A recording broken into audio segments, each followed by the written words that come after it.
Oi pessoal, tudo bem? Vamos continuar lendo Napoleão Hill no livro Capitão da Minha Alma, Senhor do Meu Destino, esse livro aqui, ó. Esse livro é o terceiro que estou fazendo do Napoleão Hill. Eu já fiz também o Pensa e Enriqueça e o Mais Esperto que o Diabo. Notei que a filosofia do sucesso, então, que o Napoleão Hill traz, que passou 30 anos estudando, ela é basicamente baseada na máxima de que tudo acontece na nossa realidade de acordo com aquilo que a gente está pensando, que somos nós que criamos a nossa realidade através dos nossos pensamentos. Diga-me com quem andas e te direi quem és. Diga-me o que estás pensando e te direi o que é que você vai estar vivendo. Então, se tem alguma coisa na nossa vida que não está nos agradando, não adianta a gente procurar a resposta ou o culpado por isso, a responsabilidade por isso lá fora. A gente tem que buscar dentro da gente. Ele se inspirou, no título desse livro, no poema Invictus. E esse poema, eu vi uma pessoa que eu gosto muito, que é a Oprah Winfrey, dizer que descobriu esse poema quando ela tinha 8 anos. E apesar de não ter entendido, eu já contei em um vídeo anterior, não ter entendido ainda naquela idade dela, é natural uma menina de 8 anos, não entendeu a profundidade das palavras do poema, que termina assim: não importa quão estreito o portão, quão carregada de punições a lista, sou senhor do meu destino, sou o capitão da minha alma. Ela disse que apesar de não ter entendido com o significado de toda a profundidade dessas palavras, ela copiou e colou no espelho e transformou isso em um mantra para a vida dela, e depois, de adulta, ela entendeu que isso queria dizer: eu sou responsável. Eu sou responsável. Eu sou responsável pelo que eu estou vivendo. Não é a pessoa que não gosta de mim, não é o meu marido que é chato, que é grosso, não é a minha mulher que não faz nada direito, não é o vizinho, não é o pai, não é a mãe, não é o filho. Eu sou responsável, sou eu que estou criando a minha realidade. Por quê? Porque eu estou mantendo aquilo, eu estou focalizando naquilo, eu estou dando foco para o lado negativo, eu estou mantendo o hábito que está fazendo com que os pensamentos sejam negativos, que me levam para a realidade negativa, não aquela que eu estou buscando viver.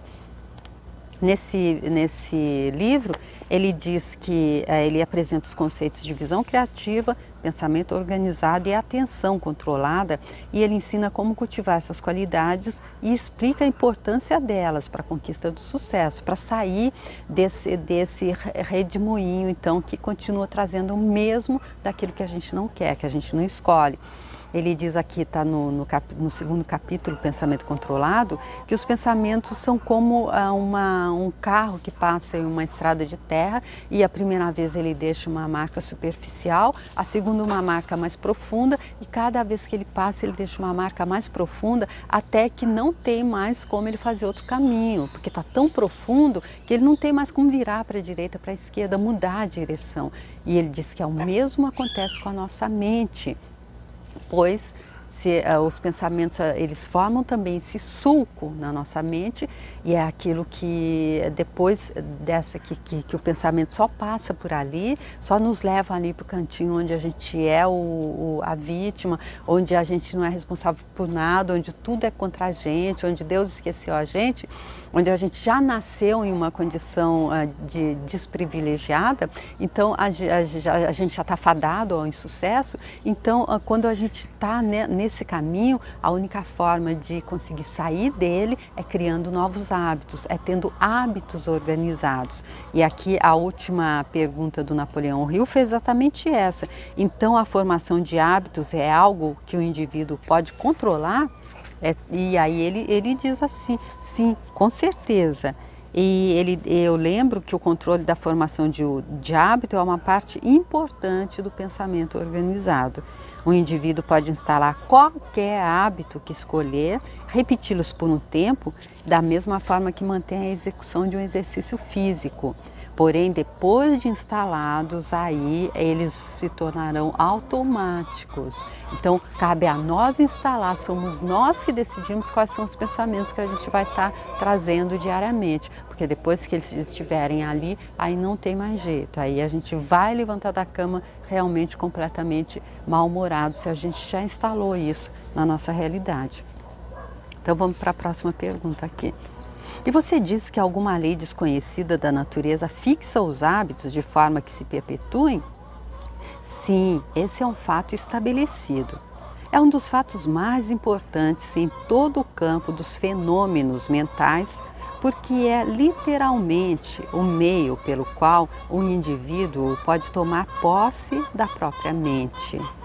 E ele dizendo aqui que se a gente entender bem o que ele está explicando aqui, nós vamos conseguir ser os donos da nossa própria mente.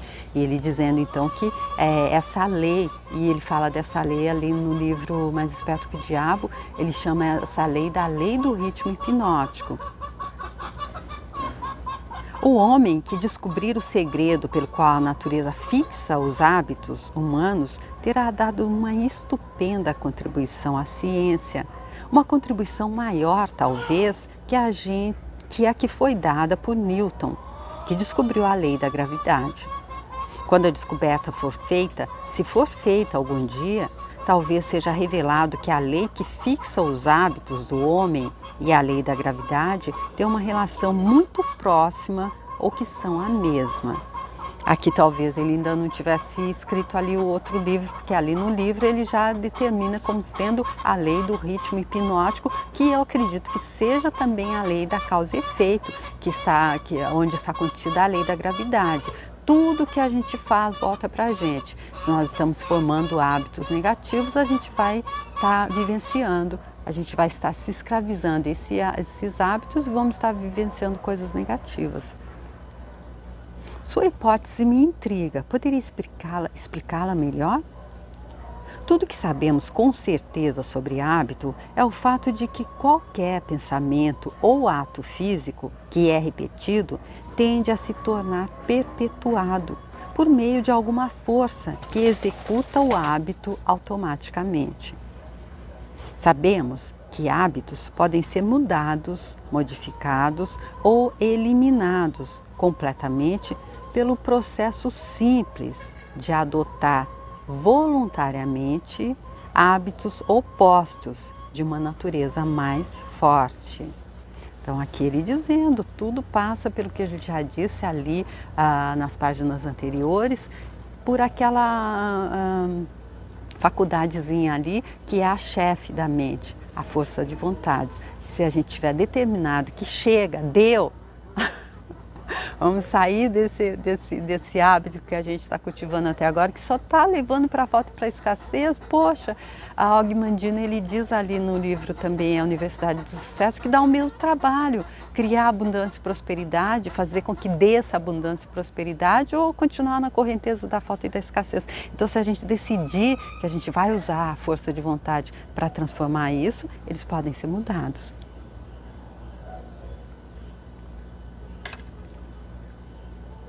Sabemos que hábitos podem ser mudados, modificados ou eliminados completamente pelo processo simples de adotar voluntariamente, então, hábitos opostos de uma natureza mais forte, ou seja, tendo a vontade e autodisciplina.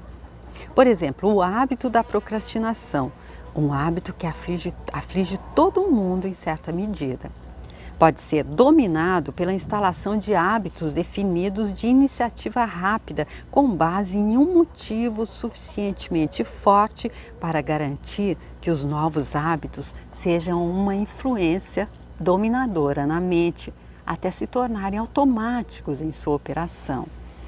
Então aqui ele trazendo aquela ali que como ele diz aqui, está entre parênteses, um hábito que aflige todo mundo, que é a procrastinação. Quem nunca, né? Então, como é que a gente faz para vencer a dona procrastinação?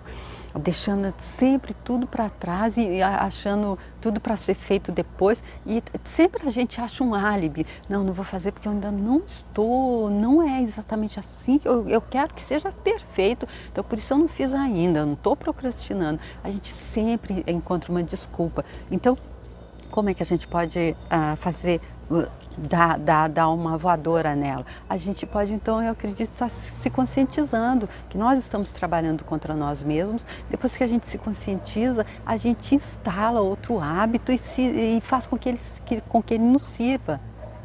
Acredito que seja isso. Então, motivo e hábito são irmãos gêmeos. Quase todo hábito que adotamos voluntariamente é resultado de um motivo definido ou objetivo. Então, ele dizendo, o objetivo e o motivo, a motivação, nos ajudam a vencer a procrastinação. Portanto, é possível estabelecer qualquer hábito que se desejar ou eliminar qualquer hábito indesejado, adotando suficiente autodisciplina para fixar seus hábitos até que se tornem automáticos. Olha, ele disse, é possível estabelecer, porque somos nós que estabelecemos, e aí vem essa lei que transforma ele em automático. Então é possível a gente eliminar qualquer hábito também. O sulco já está ali feito, a marca já está muito profunda, os pensamentos não conseguem seguir outra direção. Autodisciplina e vontade, determinação. Aí a gente consegue tá aterrando esse sulco e tá fazendo os nossos pensamentos seguirem outra direção, e aí a gente cria uma nova realidade. Se os hábitos não são fixados voluntariamente, eles se desenvolvem sem a ajuda consciente do indivíduo. É assim que muitos hábitos indesejados se formam.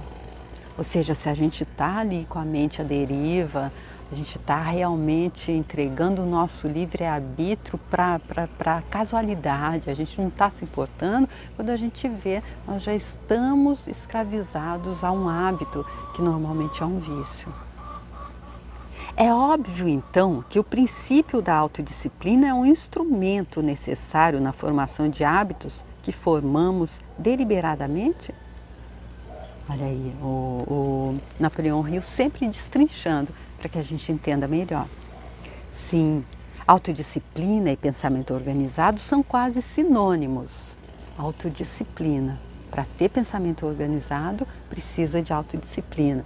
Para ter disciplina, precisa de pensamento organizado. Ele dizendo que são quase sinônimos. Não pode haver pensamento organizado sem severa autodisciplina, porque afinal, pensamento organizado não é mais que um pensamento escolhido com cuidado. E como é que a gente pode escolher com cuidado o nosso pensamento se a gente não for disciplinado?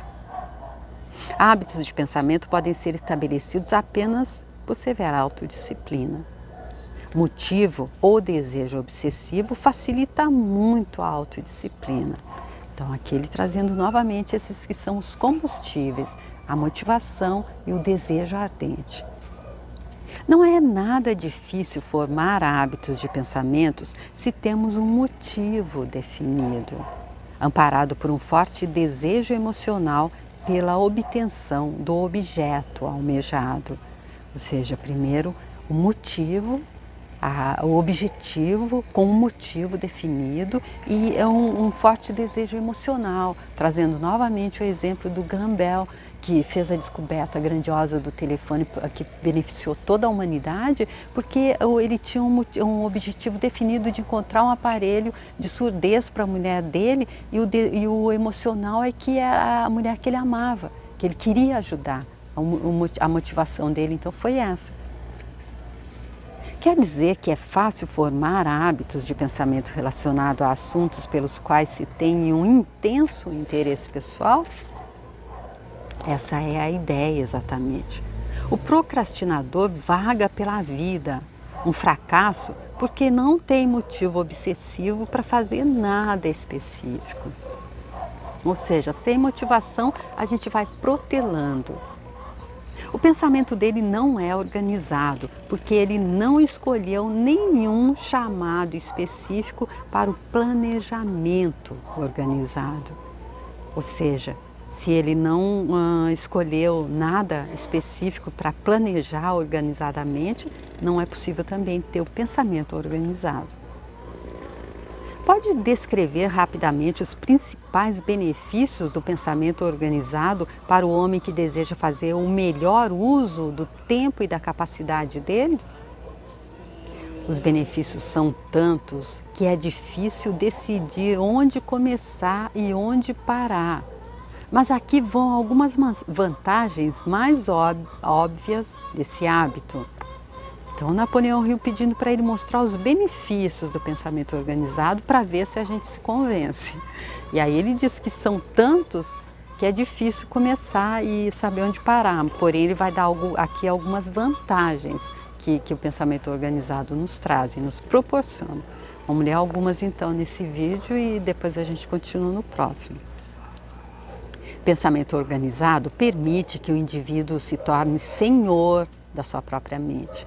Isso é algo que ele alcança treinando sua faculdade da vontade para controlar as emoções, ligando-as e desligando-as como a ocasião pedir.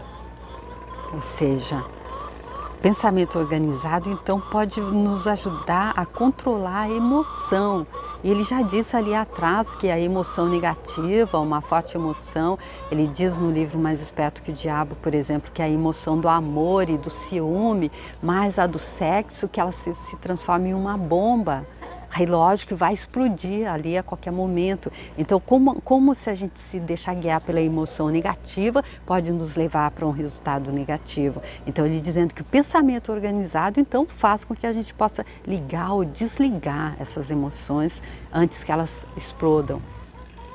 Segundo, pensamento organizado força o indivíduo a trabalhar com definição de objetivo, capacitando-o, portanto, a instalar um hábito que proíbe a procrastinação.